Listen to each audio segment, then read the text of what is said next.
Hey, so it's me, Vicki Marie. Actually, no coffee today. Okay, so we're here to. This is the girl that we're here to talk about. We're here to talk about Madeline Soto. This is Madeline, all carefree. Nobody knew what was going on in her life at the time. She was being abused and had been being abused for many years by this man. Stephan Stearns. His eyes are dead because he knows he is a dead man walking.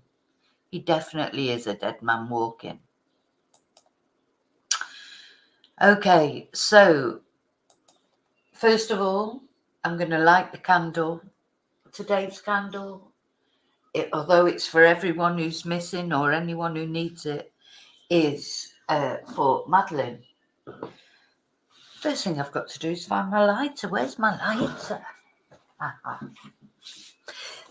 So for Madeline, who sadly cannot be brought back, but at least we can light a candle in her memory. At least Madeline was, recovered. For those of you who don't know anything about this case, if you've been on Mars for the past few weeks or whatever and you don't know anything about the Madeline Soto case, Madeline was literally just 13 years old. It'd just been her birthday, her 13-year birthday, and she went missing the very next day. Oh, let me first say, actually, before I start, I want to say thank you to everyone, and then I can take the ticker off. So as the ticker says, thank you so much, everyone who's subscribed, everyone who likes my videos, everyone who's joined. I've got lots of members. It's great. Our best night of the week is Thursday evening when we have our members live. Also, you get to use the special emojis if you're a member.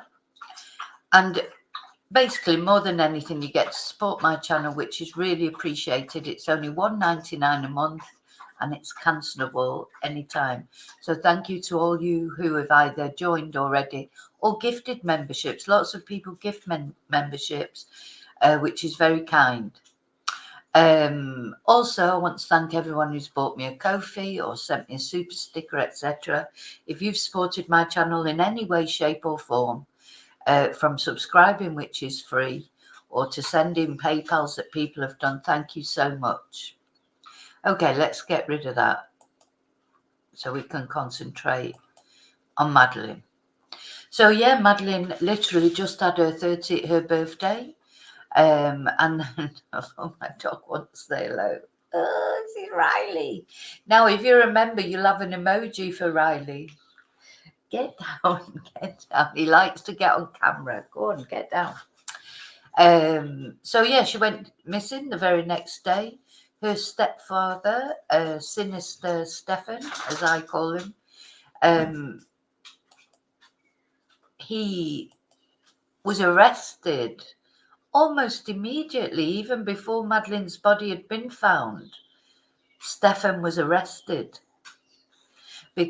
and he handed over his phone willingly, because him not being the sharpest tack in the box, he thought that by doing a factory reset on his phone, it would remove all the disgusting pictures and videos he had on there of Madeline and possibly other children, because it's not been definitely said yet if these pictures were just of Madeline from when she was maybe even 8 years old.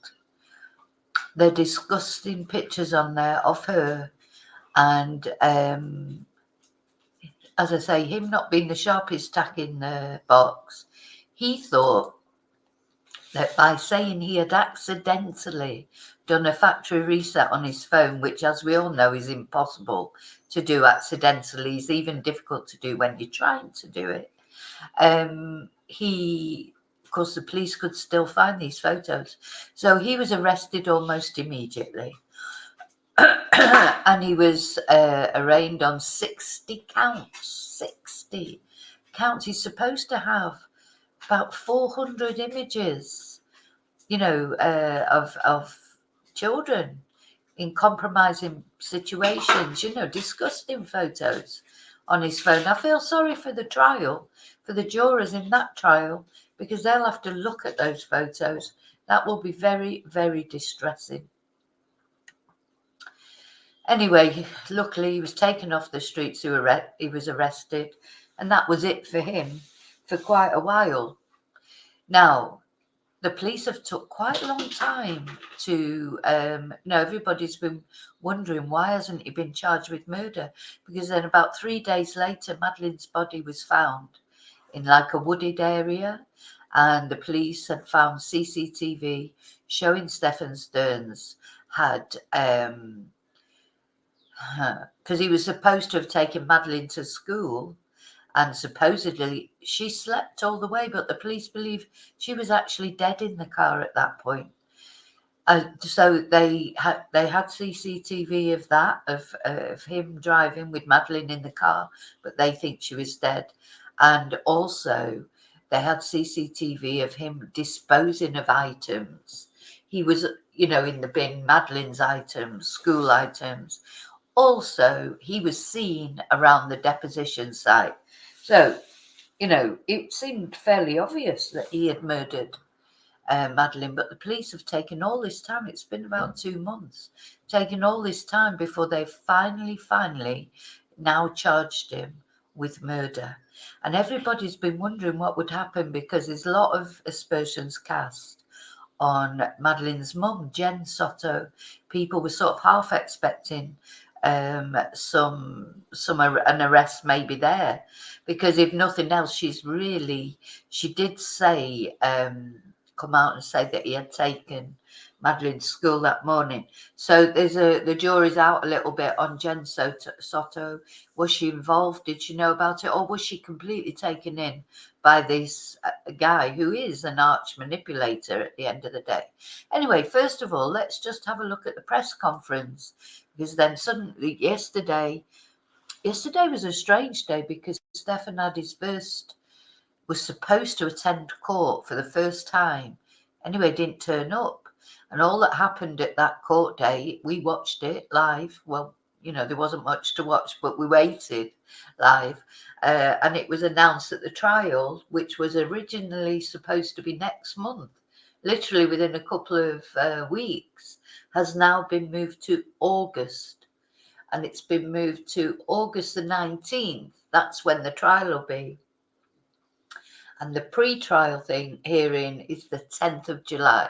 So we won't see Stephan in court if he even turns up, because he's, he tends to not want to leave his cell. He's terrified, probably. If he actually turns up, we may get to see him on the 10th of July. So people want to see him because they want to see his body language. They want to see what he looks like after a little while in prison. Has he lost weight? Has he put on weight, etc.? Anyway, that was what happened yesterday in the morning in America. But then later on, that same day, there was a press conference, and it was announced that finally he had been charged with murder. So let's watch the press conference.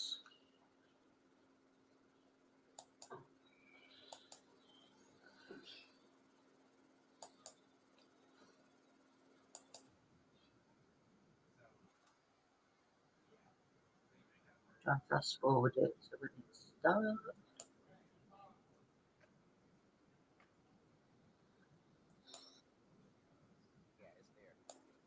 A little bit of preparation for Betty Holland. We will open it up for questions at the end of the.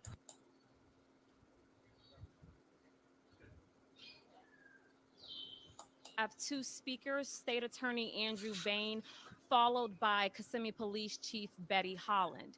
We will open it up for questions at the end of the press conference. I do ask you to keep a couple things in mind. When you start, please announce your name, the station you're with, tell us who the question is directed to, and then you can ask your question. Also, we will not be doing one-on-one media interviews at the end of the press conference. Hello, everyone. Just wanted to let you know if you have any inquiries for the Kissimmee Police Department, you can send them to kpdpio@kissimmee.gov. Thank you. Great. We'll see you in just a couple minutes. Oh, just another couple of minutes. Sorry, I hope it's not making you dizzy there adjusting the camera.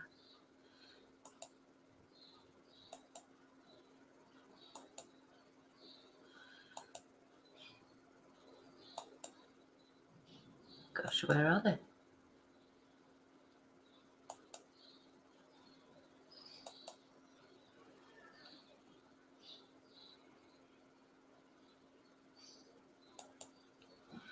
There you go.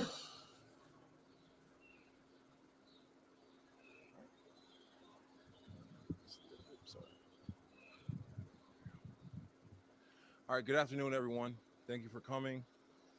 Today, the Kissimmee Police Chief and myself are here to provide an update on the death investigation on 13-year-old Madeline Soto, who was reported missing back on February 26th of this year and discovered dead 4 days later. I know the community and the media have been anxious for us to give an update on this case, and this is an opportunity for us to do that. For the last 7 weeks, 7.5 weeks actually, the Kissimmee Police Department and my office have been working closely to go over every piece of evidence that we could gather in this case. It was a voluminous and a lot of evidence to get through during that time, but we were successful in getting through it and making sure that we were able to provide the best case we could. Today, we're announcing that Stephan Stearns has been indicted by the grand jury on first-degree murder for the killing of Madeline Soto. We presented the case to the grand jury. So, first degree murder. So, that's murder with premeditation. They returned an indictment earlier today. There has been some questions as related to the length of investigation. I just want to let you know again that my office and the Kissimmee Police Department have been working vigilantly in making sure that we had every opportunity to get every piece of evidence that we could. I want to thank the Kissimmee Police Department and their tireless efforts. They've done an amazing job in the heavy lift that we've asked them to do. Yeah, because the thing is, there's been a lot of criticism. Why has it taken so long? When he was, arrested so quickly for the items on his phone, etc., people were expecting the murder charge to come just as quick, really, weren't they? And so they've had a lot of criticism. But to me, it always seemed obvious that just for the offences he'd already been charged with, he could get the death penalty. 60 offences being charged with. I mean, he wasn't going anywhere. He wasn't a threat to the public. He was in prison. He was out of harm's way. I mean, too late for Madeline, unfortunately, but he was out of her. So they weren't in any rush. I think sometimes uh, with cases, probably the police do have to rush a little bit, don't they? Because if someone's still at large, still maybe a threat to family or whatever, so they have to get that out there and arrest them quick. So they have to arrest them on whatever charges they can. With Stephan, they had charges to arrest him on, so he was off the streets, he was out of harm's way. So they didn't have to rush. They had the time to get their case together properly. Sometimes they don't have that. Sometimes they have to, unless they can. Quite often happens that they hold them on something else as well, don't they? So, like they may hold them on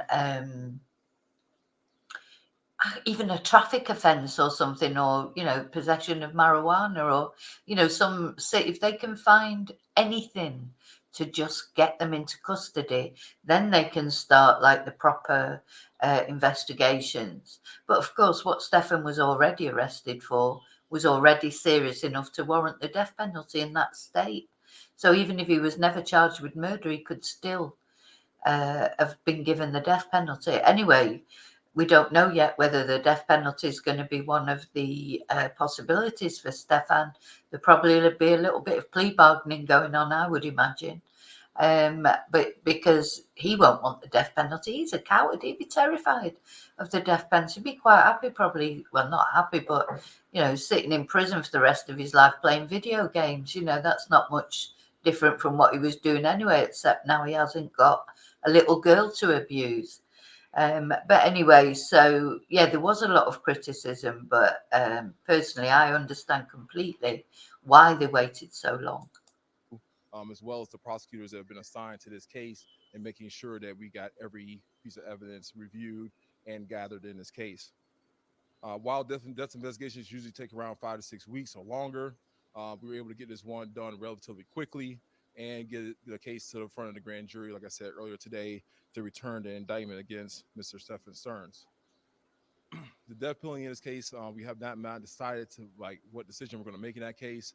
We're going to continue those discussions going forward, and we'll let you know again when we make that decision as to whether we're going to seek the death penalty in this case. I want to thank the grand jury for their hard work and their efforts in making sure that we're making this first step in seeking justice for Madeline Soto, for her family, and so this on the community can. Yeah, justice for Madeline, what that girl went through. And then he just, after all that, after abusing her for years, just murdered her and tossed her by the wayside like a bit of tissue or something. Have closure in this case. The defendant will appear at initial appearances, I believe probably the next day or two.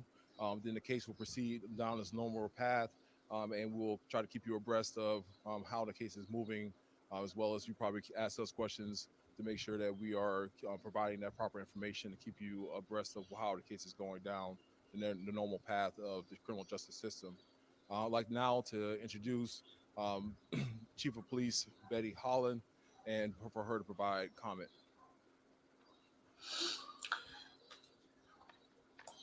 Yeah, we've seen Betty speak before, so she seems quite an empathetic character. She's a bit shorter than him. Thank you, State Attorney Mr. Bain.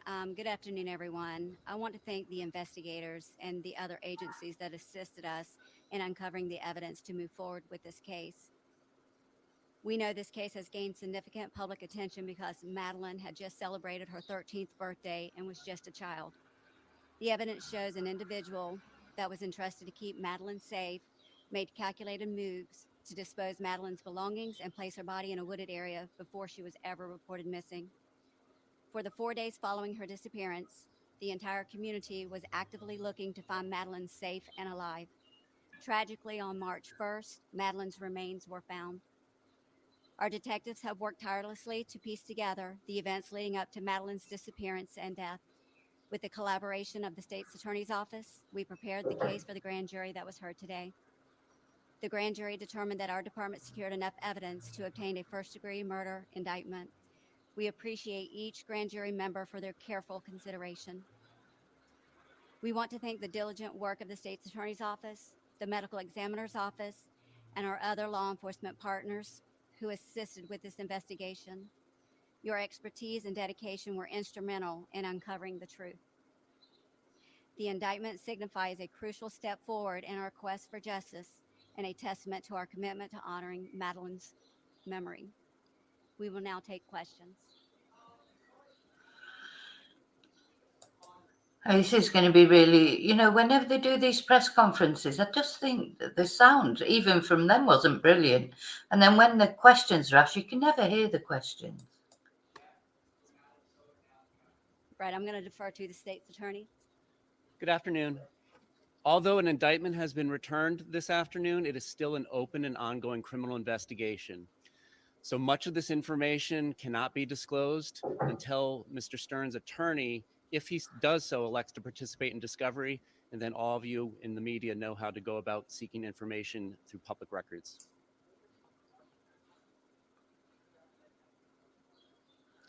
Not that we've uncovered. I didn't even hear that question.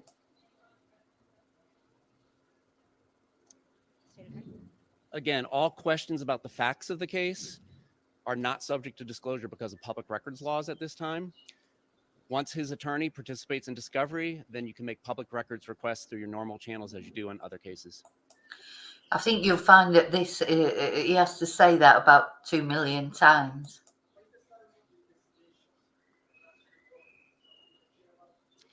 At this time, the only person being charged is Stephan Stearns. And again, this is not over. There is an ongoing investigation to uncover more evidence, and therefore we can't comment. So I presume they were asked if anybody else was involved, or maybe even they might have mentioned Jen Soto's name. So he said it's still an ongoing investigation. So there may be more. There may be more arrests later. You know, he's not saying there won't be. There's going to be the same response on any question about the facts of the case.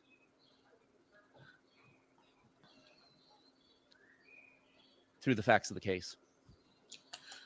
He's just getting really fed up now of saying the same thing. I know they're reporters, and at the end of the day, that's their job to ask questions. But why do they keep? You know, they've got an opportunity to ask questions. I'm sure there are other questions they could ask, rather than keep asking the same question that you can't answer. I'm sure there's other questions that could be asked here.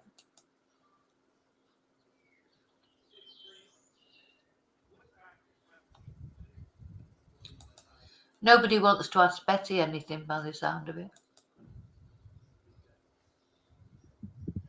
So, with any death case that is reviewed by my office, when it's determined to be a homicide, we have to look at the statutory aggravating factors that are laid out in our Florida law. Once we've determined that we have sufficient evidence to prove those factors to the proper evidentiary standard, then we had to have to talk about whether this is a death penalty case. And that's a discussion that we're still going to be having for the next couple of weeks to make sure that we're making a legal decision that's appropriate in this case.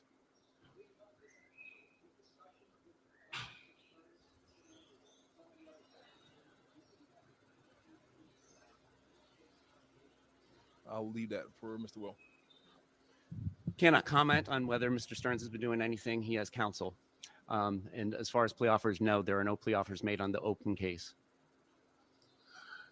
No plea offers. You can address that question with the indictment that should be on the clerk's website if it's not already.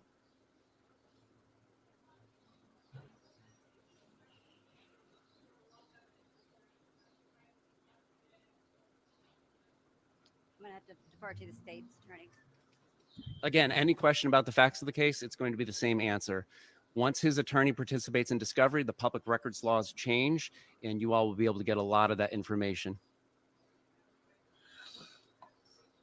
He has said that about 4 times now.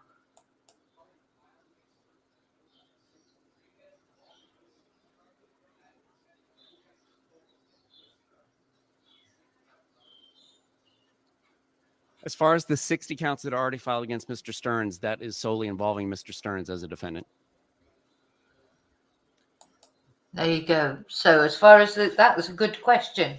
I knew there were some questions that they'd be able to ask that could be answered and that people are interested in. So as far as the 60 counts are concerned, he is the sole defendant. Now, you know, I know a lot of people are speculating that maybe he was sending these photos to people, blah, blah, blah, blah, part of a ring or a gang. I personally don't think he would have shared Madeline with anyone. That's my personal opinion. He was enjoying having Madeline all to himself. I don't think he was doing that to share it with anyone else. He didn't look like he needed money because Jen Soto seemed to be looking after him, didn't she?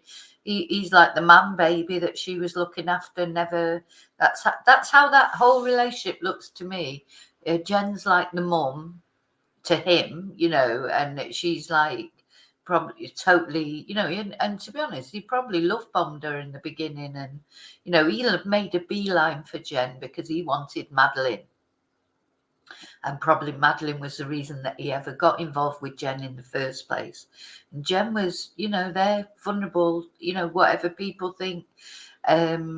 You know, it's not easy being a single parent. And remember that Jen had been on her own with Madeline right from the beginning because her husband, Madeline's father, had married another woman within, you know, a couple of months of Madeline being born. So I don't like the way he keeps slipping off the hook as well. You know, why didn't he notice that something strange was going on? Nobody noticed. It wasn't only Jen. Now, I know she's the mother. I know she was in the house. But, you know, you'd be surprised what these monsters like Stephan, they are expert manipulators, and someone like Jen was probably easy to be manipulated. We also saw when she did that interview, didn't we, when he was behind her cracking his knuckles, and you know, it was all very sinister, very threatening. That's my opinion anyway. So I personally don't think that there'll be any other charges. Maybe I don't know, perverting the course of justice, or because she did say some things that weren't true. But I think he'd probably sort of talked her into believing that. You know, that was the story he said. And he probably made it because, you know, she was on medication, etc. She probably didn't even know what day it was half the time. Anyway, we'll see, because if Jen was involved in it in any way, that will come out. But it's interesting to note that just at the moment, nobody else is involved in those 60 counts that has already been sort of charged for before the murder charge. Not to those 60 charges.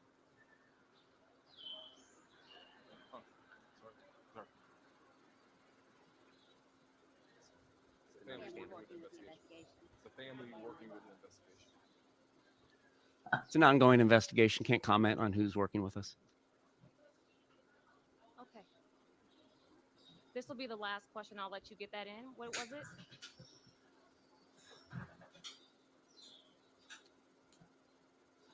It's facts of the case. Can't comment it. So thank you all so much for coming out today. If you need this gentleman's name, it is Will J, Willjay. He is our homicide unit chief for the state attorney's office for the 9th. Will J. I need to write that down because I won't remember his name properly. Yeah, imagine when you've got, so she said this is the last question, and she invited someone to ask the last question. They asked just the same type of question they've been asking for ages that he's not been given an answer to. Imagine wasting the opportunity to ask a question, for God's sake. Judicial circuit. Thank you all so much for coming out today. Okay, so that was the press conference. That was the press conference. Let's have a look at some of the news items then about this.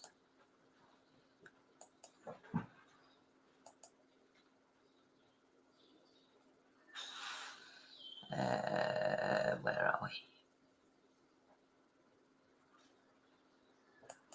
That one, yeah.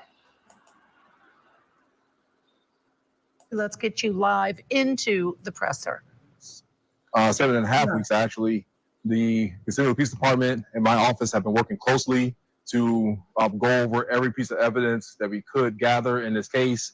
It was a voluminous and a lot of evidence to get through during that. Now, I know we've already seen this, but actually I'm just going to fast forward it to the questions, only to see if we can hear the questions better. Time, but we were successful in getting through it and making sure that we were able to provide on the best case we could.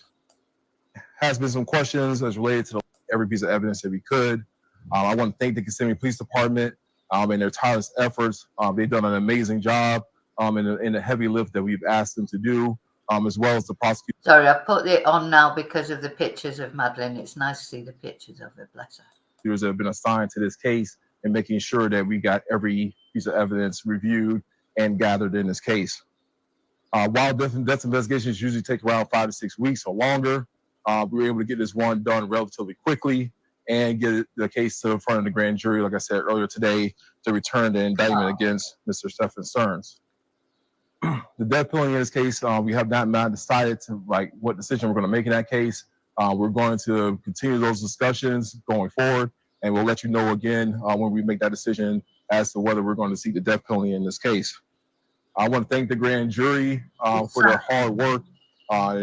The sound is better on this, but we'll see if we can hear the questions or not.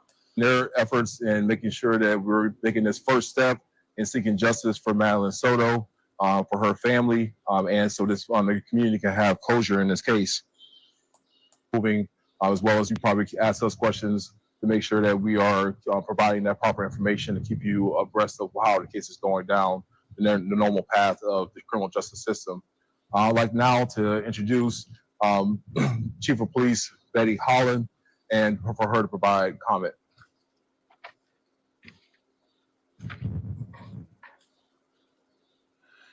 Just go to the questions. And uncovering the evidence to move forward with this case. We know this case has the evidence shows an individual that was entrusted to keep. Our detectives have worked tirelessly to keep the diligent work of the state's attorney's office. As far as actually, we're on the spectrum, cause of death from Madeline Soto. Now that you have this, Right, I'm going to defer to the state's attorney. Good afternoon. Right, can hear the questions a bit better, so let's listen. Although an indictment has been returned this afternoon, it is still an open and ongoing criminal investigation. So much of this information cannot be disclosed until Mr. Stern's attorney, if he does so, elects to participate in discovery, and then all of you in the media know how to go about seeking information records. was there anyone else in the house? Not that we've uncovered. So I think he asked then, didn't he? Was there anybody else in the Again, house? all questions about the facts of the case are not subject to disclosure because But he can't answer it anyway. of public records laws at this time. Once his attorney participates in discovery, then you can make public records requests through your normal channels as you do in other cases. What is the status of the investigations in regards to the mother? Something you can share about it? At this time, the only person being charged is Stephan Stearns. And again, this is not over. There is an ongoing investigation to uncover more evidence, and therefore we can't comment. There's going to be the same response on any question about the facts of the case. To be determined. Okay. Homicide. I don't think We got to look can hear at anything. statutory, and we're making a legal decision that's appropriate in this case. Doing anything, he has counsel. And as far as the opportunity participates in discovery, the public records laws. Sorry. Okay, let's get to the end. And she had been murdered. And I just have to comment, Michael, now he's charged with her murder. Prior to today, he had been charged with sexual battery, molestation, and child porn related crimes dating back to 2019. She would have been 8 years old at that time. I know there's a presumption of innocence. I got to tell you, I don't really care. Throw away the key. And they better make darn certain that this is the mother's boyfriend in the home, that mother didn't have occasion to have realized something was amiss. I think that's what they're talking about generally when they're talking about the case and investigation still being open, trying to figure out what role the mother may have played. Again, we don't want to cast aspersions on her. We also know these folks tend to be in groups, so maybe other people were involved, but you're absolutely right. Based on videos and photos found on his phone. Well, I bet there's a lot of you out there. I know there's a lot of people are very sort of annoyed with Jen that she should have known, but I bet there's a lot of you out there as well who there'll be people out there who know from personal experience maybe that you don't always know. You literally these men or women, you know, we've seen they don't look like pedophiles, they don't come with it tattooed on their forehead, and they're clever. They groom not only the child but the whole family, because quite often when these things come out, people can't believe that they've done something like, oh, he's a great guy, oh, he was brilliant, he was this, he was that. You just never know. So they shouldn't be too quick to judge Jen. That's all I'm saying. I'm not saying that I don't know whether Jen had anything to do with it or turned a blind eye or did whatever. Maybe she did. But until I know that for certain, I won't be casting aspersions on her. 60 charges. 60. Of child abuse, child pornography, all kinds of things. This child was just 8 years. Well, 60, and they're the ones they know about, because they're just the ones that they've got on video. How many other occasions were there that he didn't video? years old when it began. Quickly, they were talking about making a decision on the death penalty. You heard the prosecutor say a decision hasn't been made. They're going to look at aggravating factors. I can tell you from looking at the statute, some of the aggravating factors, prior criminal history. Not sure this guy has an extensive violent criminal history. He was a person within the custodial position. Now remember, no, I don't think he has got any previous criminal history. So there was an incident, remember, where he's one of his friends, supposedly Stephan Stearns, put a camera up, didn't he, to record his girlfriend or whatever, and his mum or his mum and dad sorted that out for him, paid off the couple so they didn't go to the police. But so as far as I know, I don't think he's got a criminal history because he's been looked after by his mum for I could say his mum and his dad for years. You know, they've bailed him out of everything. Which is an important Which is an aggravating factor. And it was a child under the age of 12. Yeah, all those things matter. And they did the math and said that there could have been at least 400 images of child porn. So you put that all together, I think he should be looking at the death penalty. Yeah, I have no doubt that they're going to come back. 400 images. 400 images. Yeah. Yeah, this is a horrible. I mean, it's just all, yeah. Good for them. Yes. The indictment this morning, again, for first-degree murder against Stephan Stearns, the boyfriend of the mother, now accused of murdering Madeline Soto. Yeah. Okay, so that was something I wanted to show you. I think we've still got some other things to look at as far as Madeline's concerned. Yeah, justice for Madeline, definitely. Right. Now I've got a closing arguments that I wanted to look at. Oh, here it is. And this has got some things about Sebastian. I'm going to do a separate video for the developments in Sebastian's case as much as they are.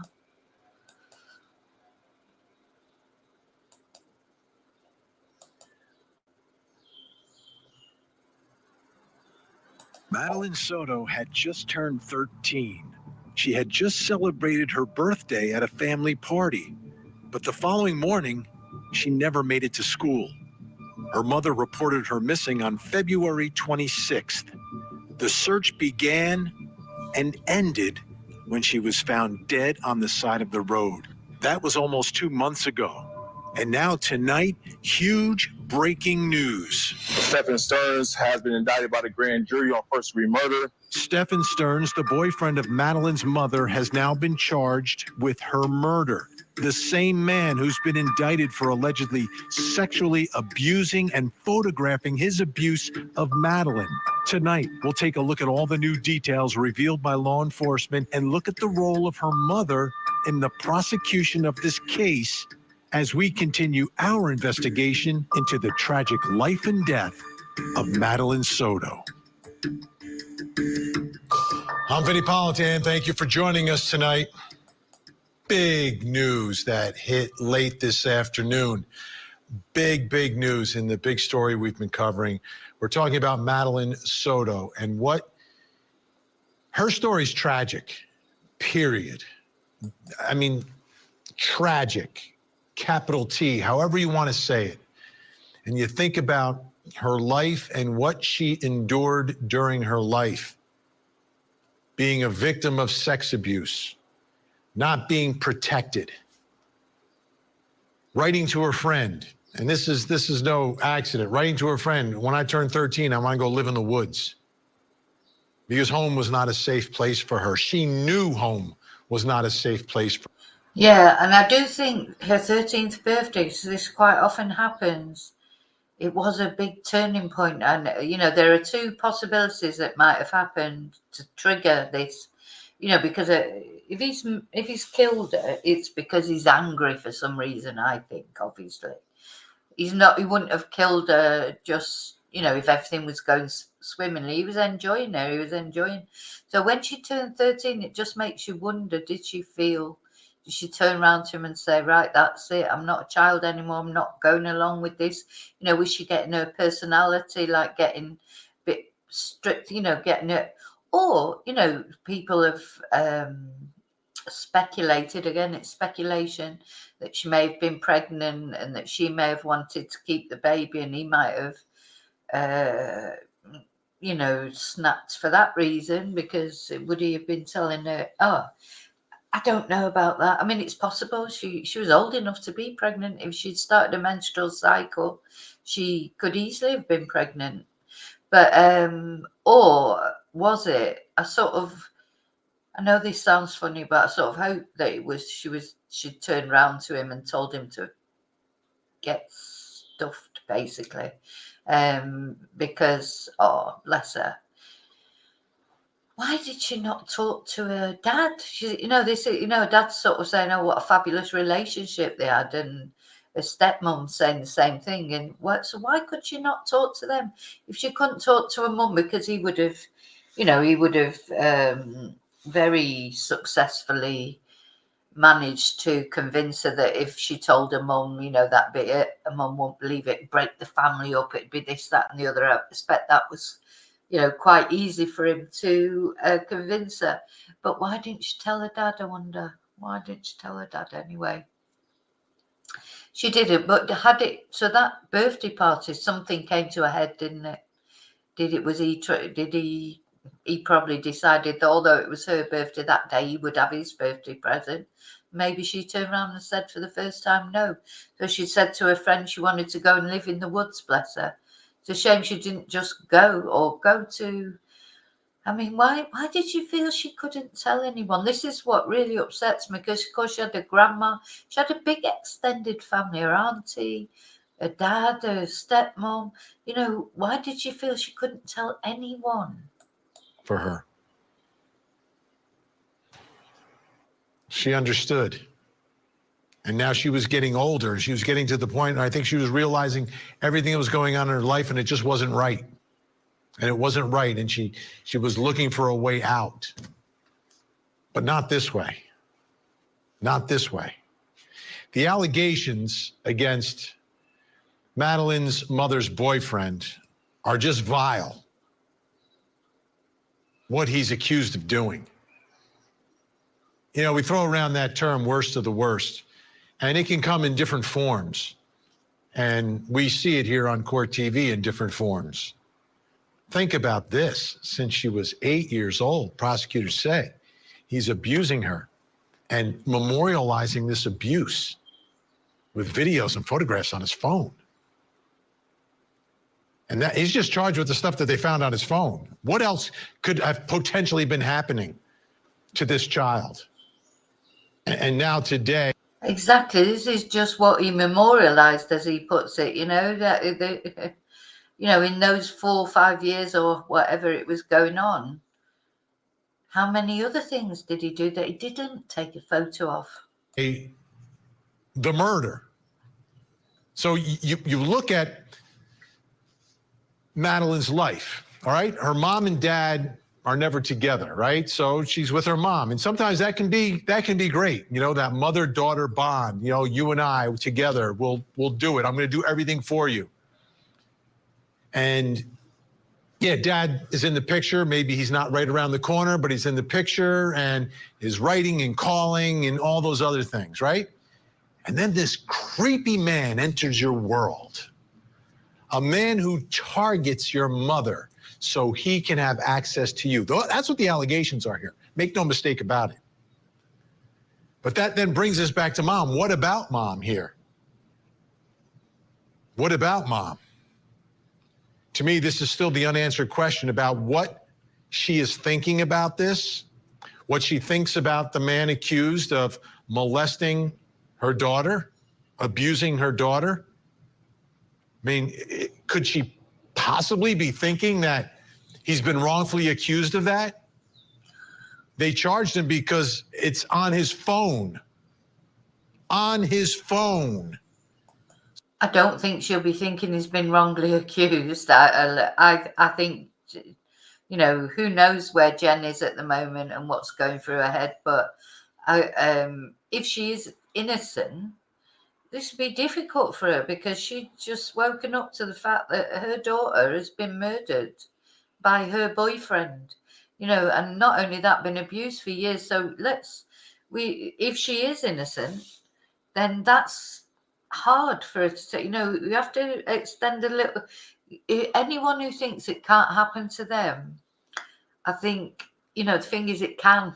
So, you know, you've got to, until it's proven otherwise, I think we have to give Jen a break, personally, I think.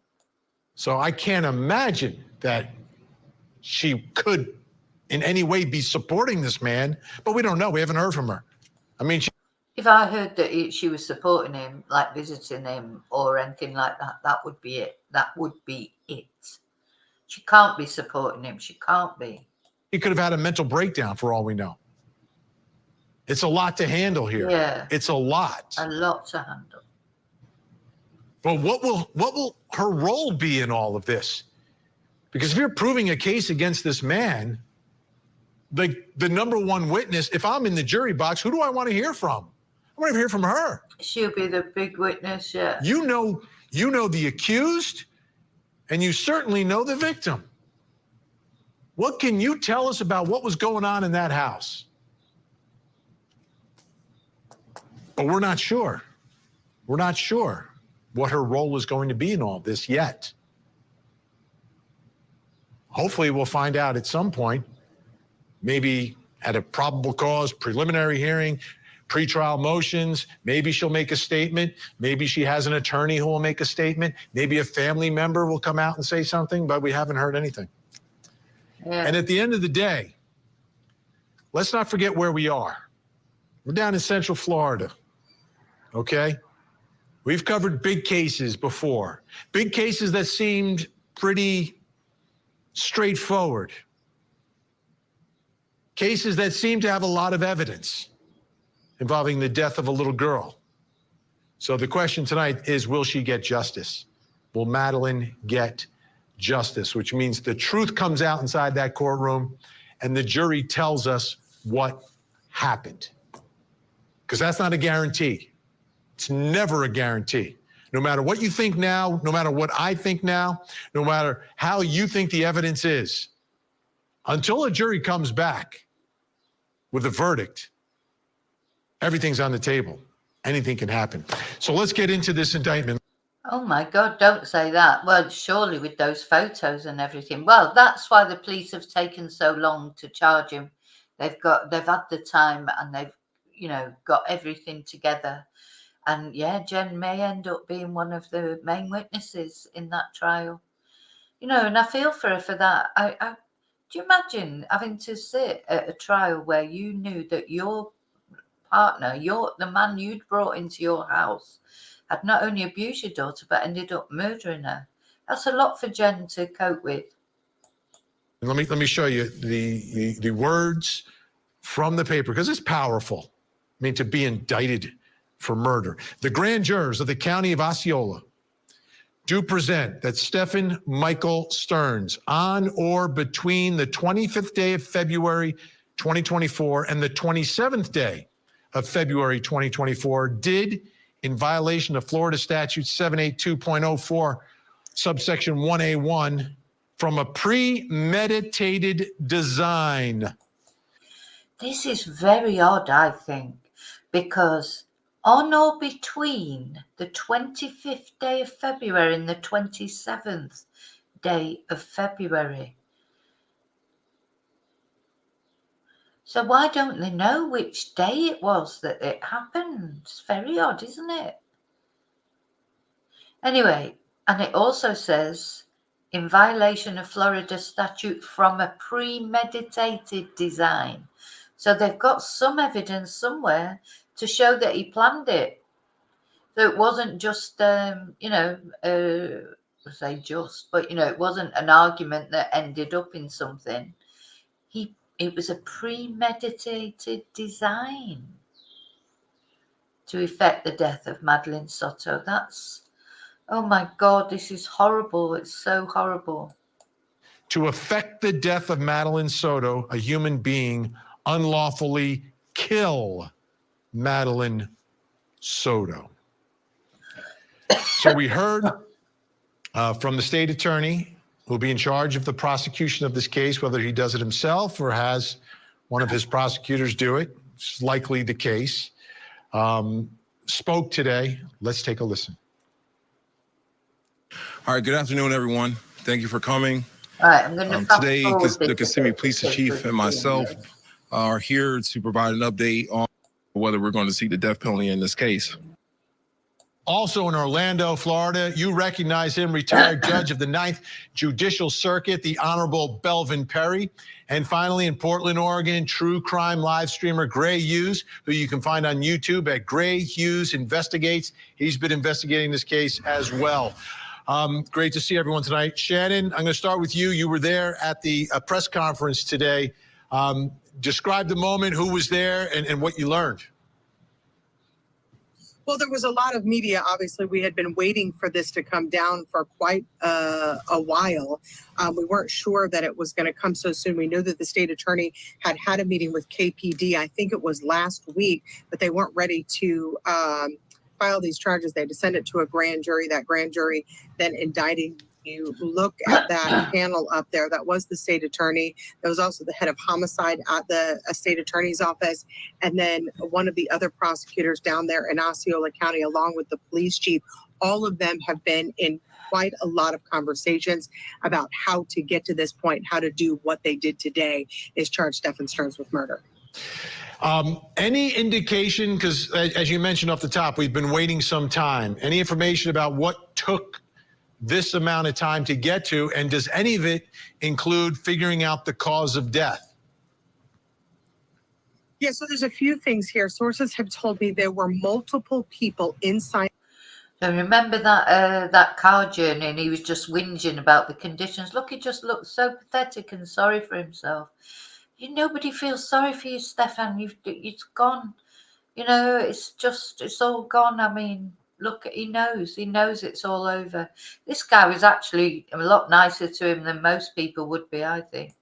That house on Sunday night. We're talking about Sunday night, right after Madeline Soto's birthday party. All of that video that you've seen in those pictures of her birthday party. There were multiple people inside that home. So investigators had to go back and interview all of those folks. We know it was Stephan Stearns. We know it was Madeline Soto. We know it was Jen Soto, but there were a couple of other family members there. So one, they had to go back and do all of those interviews. We don't know if any of that information was helpful in them trying to pinpoint and get where they got today. But that was one issue. Then they were also concerned about doing this too quickly. That speedy trial starts, and they had so much information to still go through that they really wanted to take their time. And I know that KPD, the Kissimmee Police Department, had met with the state attorney several times, and they're like, you're just not there yet. You're just not there. And we need a couple of more things. And that seems to be enough. If you look at that indictment and the paperwork, it says that they indicted him based on the fact that he allegedly tried to hide that body. You've seen the video, or you've seen some video, but we know that there are multiple videos showing him with Madeline Soto after she died. There is indication now that she possibly was killed right after her birthday party. So if you look at that, Vinny, that would have been Sunday night, not Monday morning. If you remember, they said that she was dropped off at school. Sources have told me they believe at this point that she was killed possibly overnight. That would be Sunday night. And that is an important time frame, because if you listen to the statements that she was dropped off at school, that she got ready for school, all of those things that both Stephan Stearns and Jen Soto have said would long be not true. Yeah, this is the problem with Jen, isn't it? They're saying that she saw her, she got ready for school, and that's not true now. But did she, or did he just say to her that she should say that? Because, I don't know. Or did, was she so spaced out from her medication that he's like saying to her, well, don't you remember you saw her? I don't know. This will come out. It will come out. True, if she was in fact killed the night before. Yeah, Jen Soto was very specific about speaking with her and seeing her getting dressed for school at 8 a.m. That's a huge problem. That's a huge problem. All right. Judge Belvin Perry, great to see you tonight. Let me start here. This guy hasn't shown his face, won't show up in a courtroom, keeps waiving every appearance. I just covered a trial up in New Hampshire where a man who murdered his daughter never showed up in court, finally ordered to show up for his sentencing. Is it possible that this man can waive every appearance?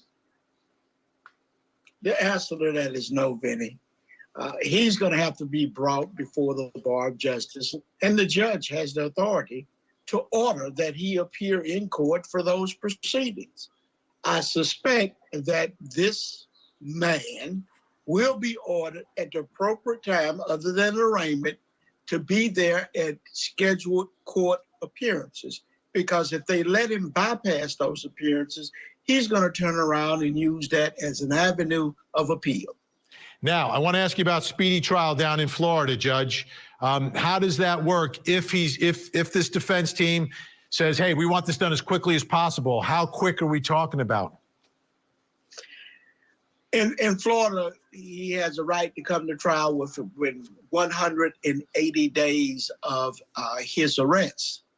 I do not suspect that they want a speedy trial in this particular case. Due to the length of investigation, the multiple crime scenes, and we don't even know all the forensics that are out there, they're going to need time to go through all of that. And they're going to need time to develop whatever defenses they have that they can produce. The standard ones would be, quote, insanity, which there's no evidence at this point to show that he was legally insane. Oh, he's definitely not insane. I mean, he's thick. That's what he is, because if this turns out to be a premeditated murder, he didn't premeditate it very well, did he? Didn't plan it very well, and, he covered up terribly. I mean, did he not know there was CCTV? Everyone knows about CCTV nowadays. He didn't even notice that he was caught on CCTV disposing of her items and with her dead in the back of his car. So I don't know. He's definitely not insane, but he is pretty thick.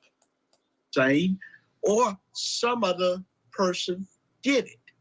So I do not suspect that this trial will go within the next 2 years. Oh, Gray Hughes covering the investigation here. It's like we were waiting for this moment to happen. Everything pointed in that direction. But what are your thoughts tonight about what Shannon is reporting, that it's possible that she was dead the night before? What does that mean to you? Well, I'm glad Shannon brought that up earlier. The 25th at night, you remember a while back we had that telegram post that was at 11:49. Stephan Stearns is using Telegram at 11:49. And now we learned that site is used by child predators often and is sort of an up and coming site that they're using. And so it makes you wonder, what was he doing at 11:49 on Telegram if they believe that she could have possibly died the night before? It's also possible that she came home after the party and then, maybe Jen saw her. There's some theories out there that, like, maybe he said, hey, let me take her out for some ice cream or something. And she goes to sleep and she never actually comes home again. And Jen goes to sleep. I mean, we don't really know what the actual story is, but, Jennifer, does she know more? I don't know. I mean, I could see Stephan Stearns being one of those controlling type people that absolutely, she trusted, and he would always have a really good explanation for everything. The 8 a.m, when she says that she saw Madeline getting ready at 8 a.m, we already knew that isn't a true statement, because he was Stephan was already throwing the backpack and laptop. Oh my God, did you see his eyes there? Let's just look at that again. Sorry, when you watch his eyes. Type people that absolutely, she trusted, and he would always have a really good explanation for everything. The 8 a.m, when she says that she saw Madeline getting ready at 8 a.m, we already knew that isn't a true statement, because he was Look at that. Look at his eyes there. That's the real Stephan Stearns right there. I'm going to take a screenshot of that. Look, that is the real Stephan Stearns right there. God, psycho. You know, that there you can just see that'd be the Stephan Stearns that poor Madeline had to deal with. Stephan was already throwing the backpack and laptop in the garbage at the trash at 7:35, right? Look. So that's likely that. Oh my God, look at the face. Madeline isn't even alive at this point. So, I mean, when Jen said that, I could easily see him saying, listen, I was the one that took her to school. You were still sleeping, you'll look bad. So just tell him that you saw Madeline at 8, right? You could just see him being like this. Like he guilted her into telling the lie that. That's exactly what I just said, isn't it? And I agree. And I think he may have even said to her, well, don't you remember? You saw her. You saw her even. And Jen would be like, when you've lived with a man like that for a long, long time, like Jen had, as I say, I don't think you can underestimate how they can mess with your head. One of my nieces used to say, peck at your head. They peck at your head. Peck, peck, peck, peck, peck. And in the end, you don't know what you're thinking anymore. You don't know what's right, what's wrong. They can talk you into anything. And you're like, because they've pecked your head so much, you literally don't know what's going on. And I agree with Gray here. I think that may well have been how it went. She saw Madeline at 8 in the morning. That's my opinion. Yeah. How is she going to explain it unless she's connected? Now, Shannon, in terms of what's next, in terms of an appearance in court, is he scheduled? What do we expect? When do we expect it? Well, he has to make a first appearance on these murder charges, and then he'll be arraigned later. But we do expect more information to be uploaded for us to see before that happens. There are still a lot of details that we need to see. It wasn't grand jury indictment. A lot of that is sealed, but we do know that some of that information is forthcoming, and we don't know what that will mean in this case. But he will make a court appearance if he shows up.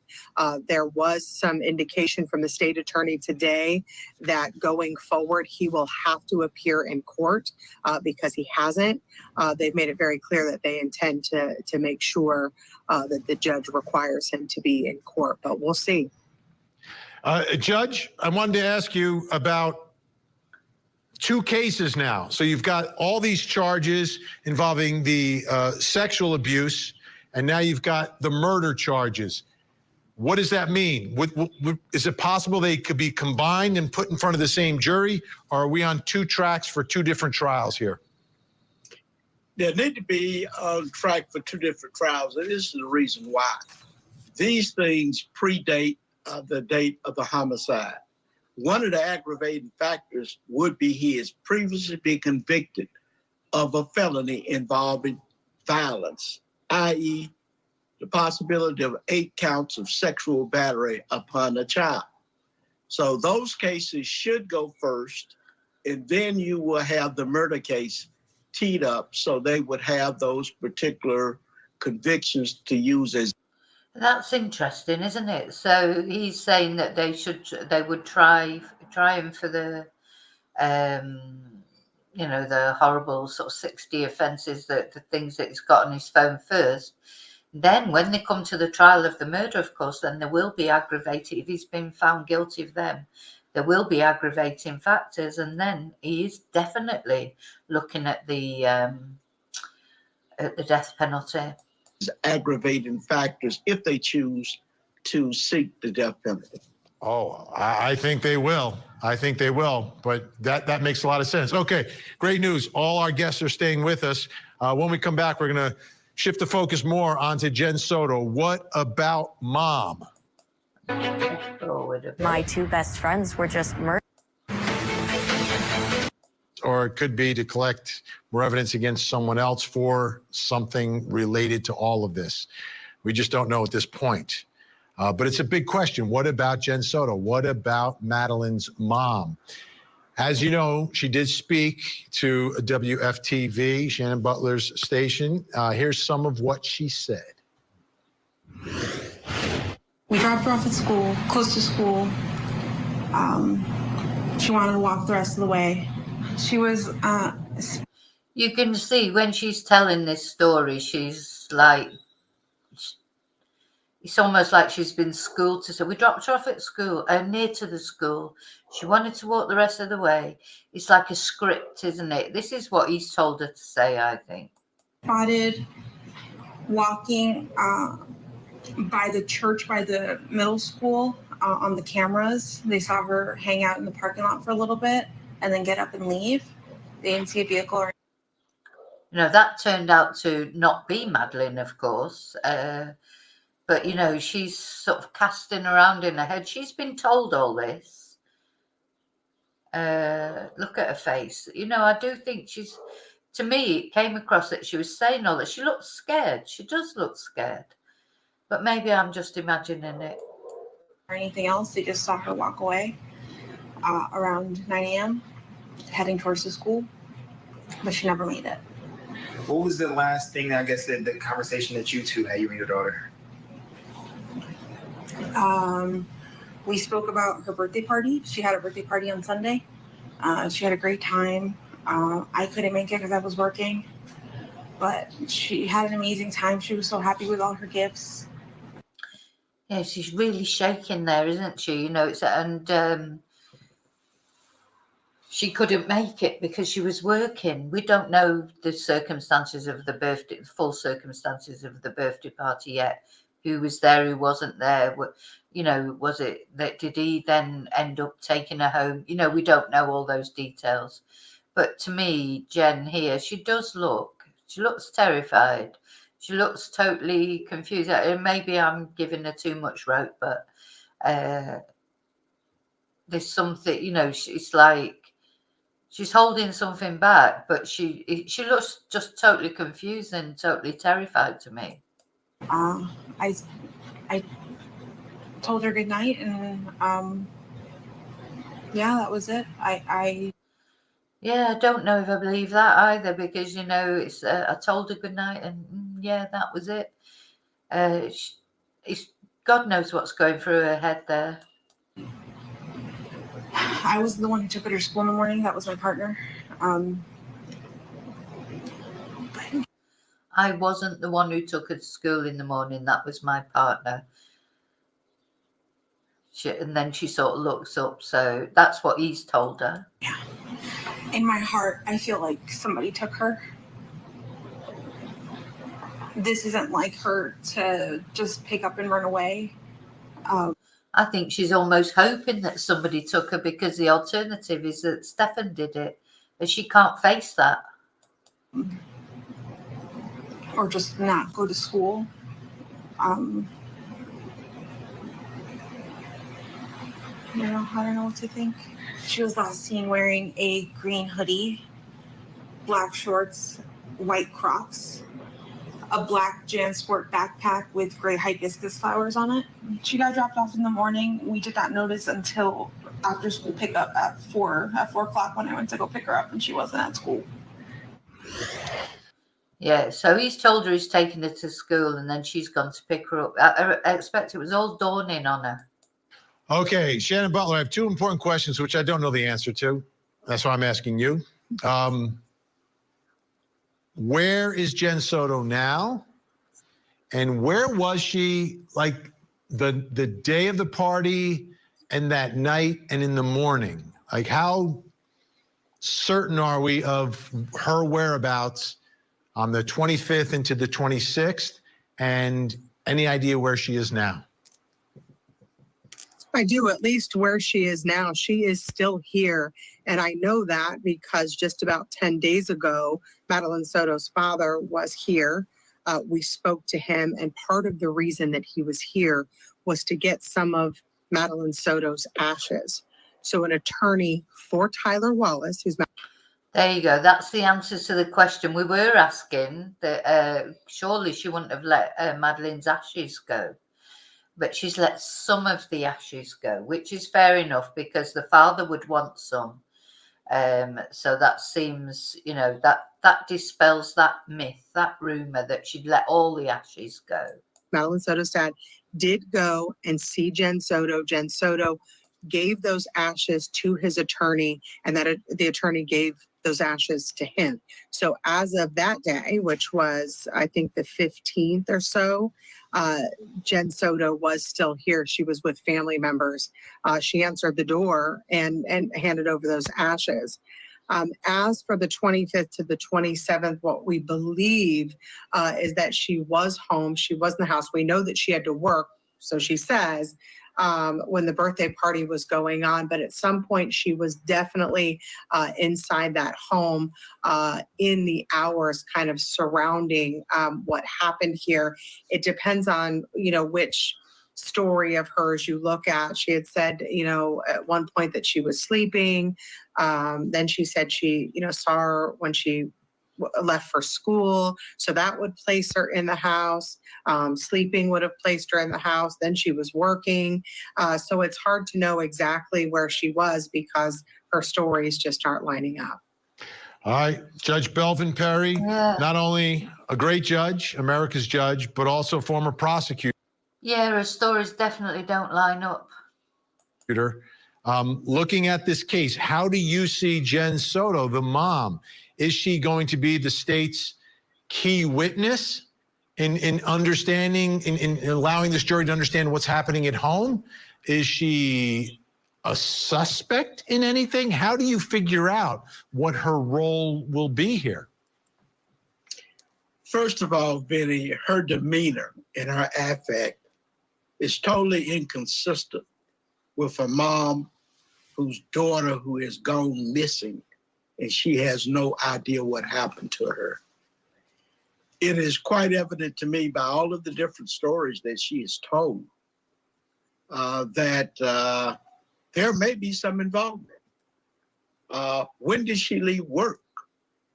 When did she go to work? What is the time of death that is estimated by the medical examiner in this case? Was there any evidence in the autopsy that showed that this beautiful young lady was sexually assaulted? A lot of roads are going to lead to this mother. And until we get additional information, the suspicion is very high as to her involvement in how did this go on for years, and she didn't even talk to her daughter about it. These are a lot of unanswered questions that will be answered. Gray Hughes, I always come back to Madeline and the message that she sent to her friend saying, when I turn 13, which is what she turned, I want to go live in the woods. Like, Madeline did not want to be home. It wasn't a safe place for her. And to me, that is the other big part of this story that is unknown. And this is, though, why did she not say it to her dad when she went to her dad's? This fabulous relationship they were supposed to have and this fabulous relationship with the stepmom. Why did she not tell them? She had someone to tell, away from the house when she was not at the house. She was safe there with her dad. Her relationship with her mom, whether she was hiding something from her mom, hiding the abuse, whether she didn't feel she could tell her mom, or whether her mom knew. These are the questions that would complete the picture of how this could happen. Yeah, I think one of the biggest questions in this case is what changed at the end, because he had been abusing her for years. What changed where he then felt that he had to kill her? And I think, Vinny, you mentioned something that you're opening about how, she might have been thinking to herself, this isn't right now. This isn't right now. So you wonder if she was threatening to tell her mom to Stephan, and that might have led to him planning. But don't you guys feel like it was, even though it's premeditated, I know premeditation can sometimes be an instantaneous thing that you plan on, like you decide to kill somebody and you kill them. But the planning afterwards is so ludicrous that you almost kind of wonder, like, did he literally plan it step by step out? Gray just says what I've just said again. It's true. If you think it's premeditated, it wasn't very well premeditated, was it? The afterwards. Or was it something like that evening? And I also go back to that again, that telegram site, and then you listen to what that officer said at that press conference. Could it be that he's actually saying there's other arrests and maybe it's part of a larger network, not just that would be the Jennifer, bombshell, right? If he is sending pictures, receiving pictures, and working with other people. I'll let the judge start with the premeditation. Where do you see the potential for premeditation, or what does it take in Florida to prove that? The jury instructions will say there's no exact length of time that premeditation must exist. It must exist at the time of the killing. Also, premeditation can be determined by the cause of death. Was this a strangulation? We don't know. But the state has evidence that they have revealed through autopsies and other things that led them to believe that this was a premeditated killing. Right. Okay. So it doesn't have to be premeditated. From what he's saying, it doesn't have to be premeditated, for weeks. It can be just premeditated in the 10 minutes, that he was determined to kill her.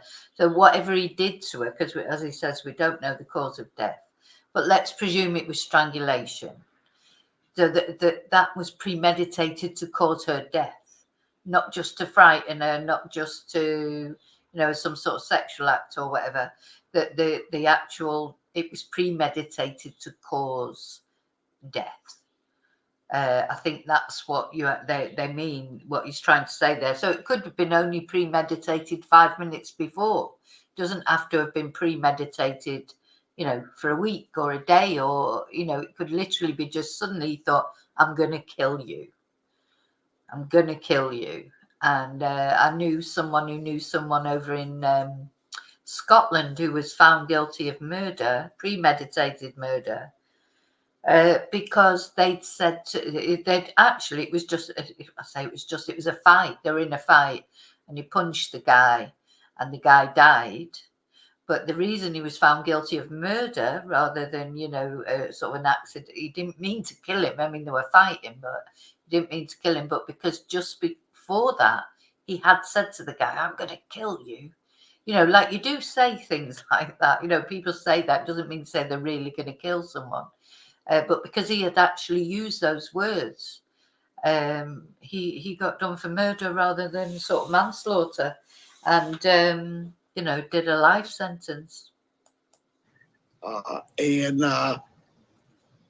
It's all really going to come out later on when we get a chance to look at all of the physical evidence, particularly that autopsy report. Absolutely. I know they're not making that public, Shannon, the autopsy report, according to the medical examiner. But Shannon, how about the timing now? Because there was some mention about, hey, we can't say anything now. The defendant has the right to get discovery. From your experience in the media covering all these big stories, what are your thoughts about when the public will learn some more of the details of what happened and what they found in this investigation that led to today's indictment? Well, we've already seen some of the discovery schedule and we've already requested some of that information. I don't expect that's going to take very long to get. That was for the other case. In this case, they have 15 days. And as soon as that discovery is shared, I expect it won't be too long before we know. I would guess in the next 30 days or so, we will start to piece some of this together. Even though that autopsy may not be public, I think that there are some clear indicators in the information that we're going to get that will give us a better idea of what happened that night. And Judge, is there any reason to think that this state attorney is not going to seek the death penalty in this case? Based upon the fact that there's a possibility of at least 4 aggravating factors in this particular case, I suspect that the state at the proper time will announce that they will seek the ultimate penalty, that penalty being death. Well, there you go. That's his opinion, and he should know he's a judge. So, yeah, Stephan, looks like you might be going straight to hell. And, you know, you can't feel sorry for him, can you? I don't believe in the death penalty because just because I don't think we have the right to take anyone's life, even a life like his. But I think he may well be going to get it. But of course, then he'll be on death row forever anyway. But he does. I think they get better conditions as well if they're on death row. Anyway, this is who it's actually about. She looks so carefree there, doesn't she? So carefree. Justice for Madeline. You know, that's what we want, isn't it? Justice for Madeline. So, thank you for watching. I will keep you posted, as always, on any developments, any news that comes out. I think things, now that he's actually been charged with murder, I think details will come out bit by bit, won't they? And I will let you know whenever they do. So remember to live and love wisely, carefully. Be very careful who you let into your home. The trouble is, once you get into these sort of relationships, you know, sometimes you dig yourself a hole and then you don't know how to get out of them. That may well be what happened with Jen. We'll see. Justice for Madeline. Prayers for Madeline. And I'll see you really soon in the next video. And until, oh, and please remember, if you're not subscribed, why not? Please subscribe. Please press the like button. Leave your fingerprint on the like button. And until I see you again, may your God go with you. Bye.